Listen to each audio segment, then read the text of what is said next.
Welcome to the 4 Pillars of Men's Health, a podcast of resources for restoring vigor and vitality, bringing you top influencers in the men's health arena, case studies of men who have succeeded and how they did it, and cutting-edge teaching on men's health issues from America's leading men's health guru, Dave Skattum. Get ready to take steps towards good health.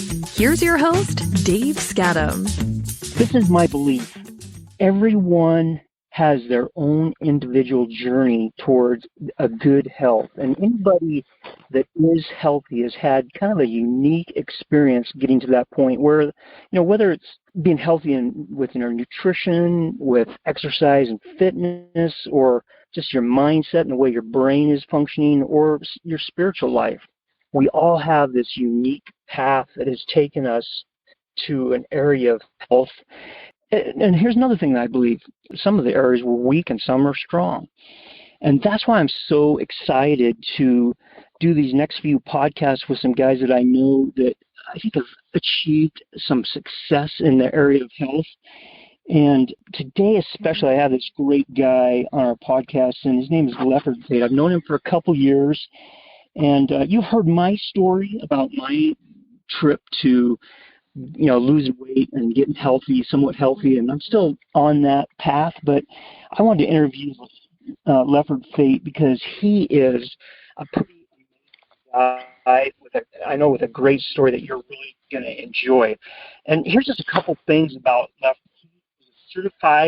He's certified to facilitate, speak, train, and coach individuals and groups in the area of leadership development, personal skills, and personal growth with the Napoleon Hill Foundation.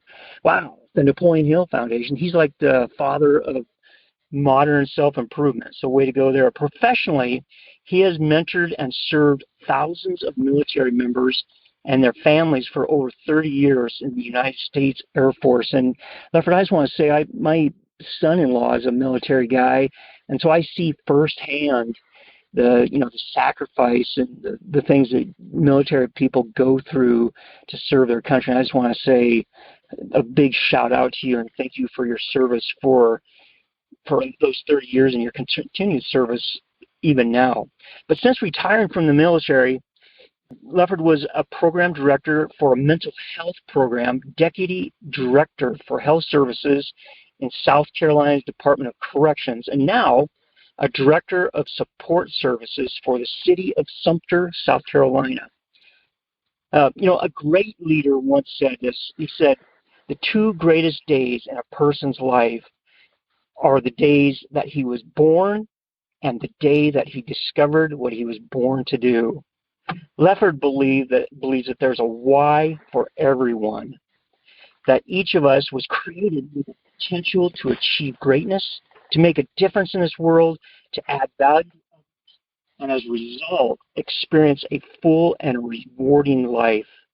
For 30 years, Lefford's purpose was to defend our nation in the U.S. Air Force.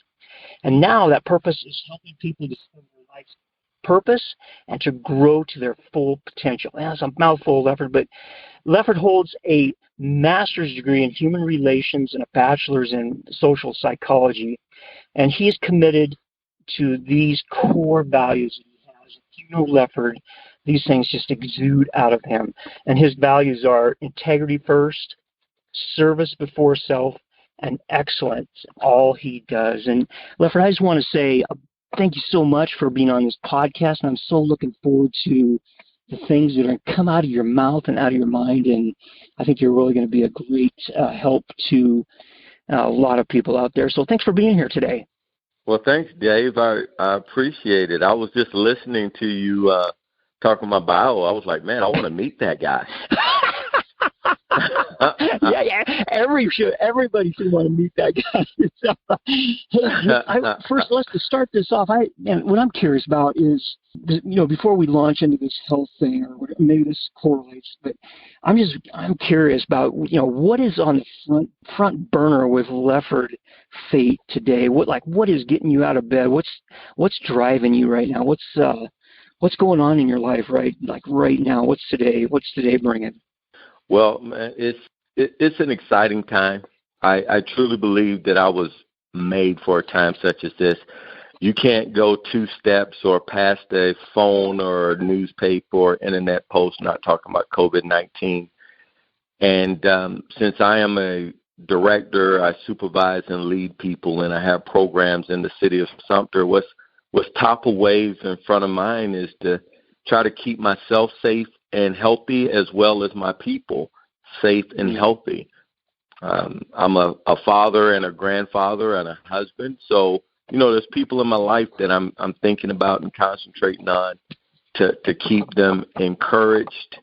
Understand that we're about serious business right now, but all of us have a place and a space that we can keep ourselves safer by doing smarter things. And so that's at top of ways right now for me. Yeah. Now it's like, I think this is consuming us, and we can turn this into something good, or can, turn us into knots. And so a way to go there is keeping us healthy and keeping your family healthy. That's an awesome thing. So here, in these next few podcasts, this is how I'm going to start them all off. What I want to know from you is if you could put like the ideal guy up on this, like one of those Greek columns, and say, this is the perfectly healthy person. What do you see? What kind of a person do you see up on that? Like if it's like the perfect healthy man, what's that person look like? Define that for me. Wow. The perfect healthy man to me, I would love to say that person would be me, but I wouldn't be telling the truth. It's because I look at following the 8 dimensions of wellness. And I've heard 7 dimensions, 8 dimensions, 10 dimensions. But, for me, it's physical, it's social health, it's financial health, it's spiritual health, it's social. Again, I would see somebody that's strong physically, with endurance and strength and flexibility. Somebody that's got I'm not going to call it a work-life balance, but understanding who they need to be at every particular time, that their mental and emotional health is strong and they're paying attention to those things. Somebody that's eating well, moderate in their drink and everything. That's why I see that person. And I got to be honest, one of the biggest things I'd like to see is a smile on that guy's face. Yeah. That is what I see as a healthy person. Oh, that's cool. Yeah. Yeah, that's like a tip of an iceberg. You can get so deep into that. A smile on a person's face is like that's a deep thing right there. So that's pretty cool. The 8 dimensions of health, is that the term you use? The 8 dimensions of health? Yeah. Yeah. So is that something that is coming from you, or is that something you've heard somewhere else, or what? Because I've never heard that before. It's something that I've heard on and off through my military career. And again, since I've been out, there's been 6, 7, 8, 9, and 10 dimensions of wellness. But it all basically makes sure that people are taking care of all aspects of their life. And one of the reasons that I focus so much on it is because as a military person, I always had to exercise. I joined the Air Force in 1981 at 17 years old, and I've always run and push-ups and sit-ups and lifted weights and all that. We had physical training tests, so I was very, very strong in a lot of things. But one of the things that I wasn't very strong is I held stuff in. And so I would get frustrated. And actually, I remember it was back in the middle 90s. I was stationed in Alamogordo, New Mexico, a place called Holloman Air Force Base. I was stressed out and frustrated. Every once in a while, I would be coughing up blood. Whew. And again, I was physically fit. I was strong. I was running 8 to 10 miles a day. But I would be stressed out about stuff, and I would internalize it. And I wouldn't talk to anybody about it because men are strong, and they're not supposed to have issues or worries, and they can't cry or they can't be frustrated. They can't tell people what's going on. All the other things was right, but I was eating myself up inside. As healthy as I looked, emotionally, spiritually, and mentally I was not altogether there. That's something that I discovered. I came to a point in my life where I said, I got to change things, or I'm like physically going to die here, or at least, be in bad shape. And it was almost like, okay, so I could totally concentrate on just like cardio and muscle building, but there's a lot more to health than just having a muscular body. That's critical and it's important, but if you don't bring those other areas up the ladder at the same time, it's almost like you're hemorrhaging, like one part of your existence is healthy and positive, but the other part is shrinking, and it's like the weakest link in the chain is what breaks, so that's exactly the weakest link concept is right there. Yeah. And I've seen that my whole life. And it's just not I'm not gonna say everybody, because I know some very balanced people. Yeah. But I grew up in the church, and you may or may not know that about me. But I grew up in the church, and some of the best singers I've ever seen. They're amazing singers, and spiritually they're strong, and emotionally they're strong. But they overeat, and they're just unhealthy. Yeah. And so they don't do well. And my mom was a spiritual person. She died at 49 years old. She was a diabetic and high blood pressure, and she had a heart attack. I mean, she's a wonderful woman. She did everything for everybody. She was a saint, but physically she wasn't taking care of herself. So you have to health, to me, is more than just what you look like. It is the whole package. Yeah. Yep. Yeah. That's. I think that's one of the key things in my life that drives me in this pursuit of helping men take steps towards good health. Is I've seen so many guys that have been cut short, just like your mom, cut short early in life because of, not always, but many times just because of poor choices that we make. And so it's just, if we can, I just want to start this health revolution that just helps people get on this wagon of good health, so that just like in your bio, there's I want to help people get to the place where they find their mission in life and they're thriving in that and changing the world because of that. I was going to ask you about you just mentioned a struggle that you have. Is there, as you've kind of gone along in your life, with your kind of pursuing good health and being a good, healthy, rounded person, is there any major struggles that you see yourself? You mentioned that you pinned up emotion type stuff. Is there other areas in your life that you are dealing with or you had to deal with? Well, one of the things that, funny enough, I have to deal with is that I put stress on myself, and I like it. I really like to be on the edge and going fast and moving hard. One of the things that I used to struggle with a great deal, and sometimes still, is I can be considered a bit of a workaholic. I like to put in work. I grew up in an environment that basically said nobody will outwork you. Wow. And so there's great benefits from that. But Dave, you may have heard this. Often a person's greatest weakness is a strength overdone. And so I struggle with that, but how I work it is I make sure that I exercise every day. Walking, and whether it's walking my dog, running, lifting, push-ups, sit-ups, whatever, every day I'm doing something.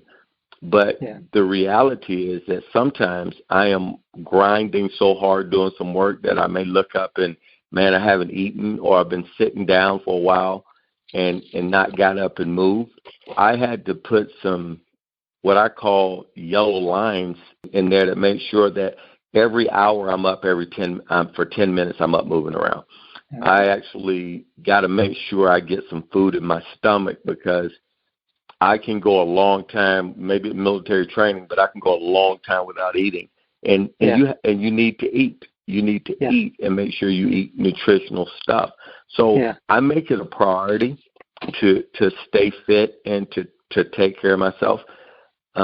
I 100% believe if I can give anybody any advice about this whole fitness thing, Dave, it is health and fitness is a study. Study it, pay attention to it, because where your focus goes, your energy flows. And if you focus on it, saying, I intend to be healthy and fit, study it, then you'll start doing those things to make you healthier and fitter. Hey, here's another thing I'm just dying to hear your answer to this. So if you look, because this is going to probe into your past, and I don't know much about just more of your current stuff, but looking back over your life, what were some of the key things that helped come to this place where you wanted to be a healthy person? If you look back over your life, were there people, were there circumstances, were there positive things, were there negative things that happened to you? But what was it, some key things, if you look back, and I want to frame this a little bit in this way, is that what are some takeaways that people can take away from Lefford Fate's story about what they can, maybe they're younger, and maybe what can they start doing now that will get them to a place of health? But if you look back over your life, what are some key things that... Okay, well, several things. One is I've always been an athlete, love basketball, football, baseball, so I like to play. Yeah. I tell everybody, play. Find something that you used to enjoy when you was a kid or younger and do it. I mean, golf, baseball, bowling, whatever. I think that's hugely important. Yeah. And that's the good side of it, because I've always been competitive. I like to play and enjoy my life, and I see the benefit of that. I realize that it makes you better. On the negative side of that thing, again, I was 21 years old when my mom had a heart attack and died. And I looked around my family. We had several people in my family that were 300 pounds, big people. And everybody's not there, but even the people that weren't obese, they were overweight, and they did not take care of themselves that way. We used to eat fried everything, and it was just good. Sweet tea, sweet Kool-Aid. I'm salivating now just talking about it. But so it's good, but not necessarily good for you. Right. And so I saw the benefits of exercise, and then I've seen the negative of not taking care of yourself. Jim Rohn is one of my favorite philosophers, and he said that there's two words based in antiquity that are amazing: beware and behold. The behold part was see what happens when you exercise, you have fun, and you play. If you laugh, you smile, you're happy, there's all of that stuff there. Even dance, it makes you happy. And beware. That is, if these are things that can hurt you if you don't pay attention. So I make sure I beware and I behold. What is the good stuff and what's the negative stuff? And go there and pay attention to it. That's what I would tell anyone. That is cool. Beware and behold. I'm writing that down. So, second to the last question, if you could wave, like if you had a magic wand and you were like the king of the world and you had all power, what would you do for every man to help us be more healthy? What would you do specifically to help every man be more healthy? I would find somebody that they wanted to be healthy for more than they wanted to be healthy for themselves. And this is why. My mother, I said it before, was a saint. She would give her shirt off her back. She would do anything for anybody. She would give her last. If I had a moment with her today, I would say, Mom, I love you. Yeah. But if you take care of you for me, I'll take care of me for you. Because my son, none of my children, I have 4 children, had an opportunity to meet their grandmother. Now, my mom has a twin sister there, and they've met their Aunt Mary, but they've never been able to meet my mother. So I would tell them, say, who is it in your life that you want to take care of you so you'll be able to take care of them? That's what I would tell them. Man. Because you know how guys are. We don't all. Yeah. We may not do stuff for ourselves, but there's somebody we love we'll do something for. Yeah. Man, I think you just hit like on a deep nerve there of this whole thing about why should I be healthy? And it's really when you peel back the onion and get to the core, it's really not about us, is it? It's about the impact that we have on our society, the impact that we have on our loved ones, on our family, our associates. That is so good. Well, was there anything else before we're kind of hitting the end of our time? Was coming to your top of your head that you wanted to share regarding men's health and being a healthy guy? Yeah. Hey, right now, wash your hands. Yeah. Wash your hands and be careful, because sometimes we're so close to it we can't see the forest or the trees. Basically, right now, wash our hands, take care of ourselves, because and I got 4 children and grandkids. How you treat yourself is how the people you love are going to treat themselves. So we're examples. I'm a believer, and I'm not saying the man is the head of anything except we are leaders, and we're supposed to lead the people around us. So if we act right, people around us will act right. If we act poorly, people around us will act poorly. So we need to lead in our space, Dave. Lead in our space. Cool.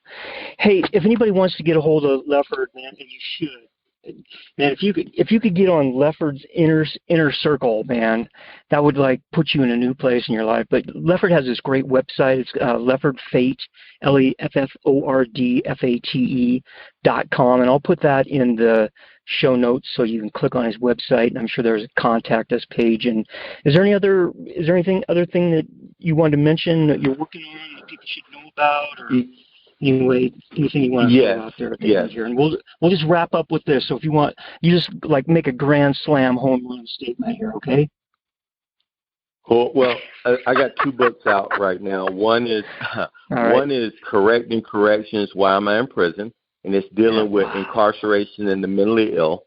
And the other one is the 17 steps towards a positive mental attitude. Positive mental attitude, I think, is one of the things that we all need. And let me end with this. In 2019, more military members died by suicide than died in combat. That's why I'm really, really big on mental health. This Correcting Corrections, Why Am I in Prison, is a huge thing for me, because mental health is something that we all need to focus on. So reach out, take a look at those things. Even if you just want to take a look. I'm not trying to sell anything. I just want to try to help people be safe and healthy. You've been listening to the 4 Pillars of Men's Health with Dave Skattum. To learn more about the resources mentioned on today's show or listen to past episodes, visit the4pillarsofmenshealth.com.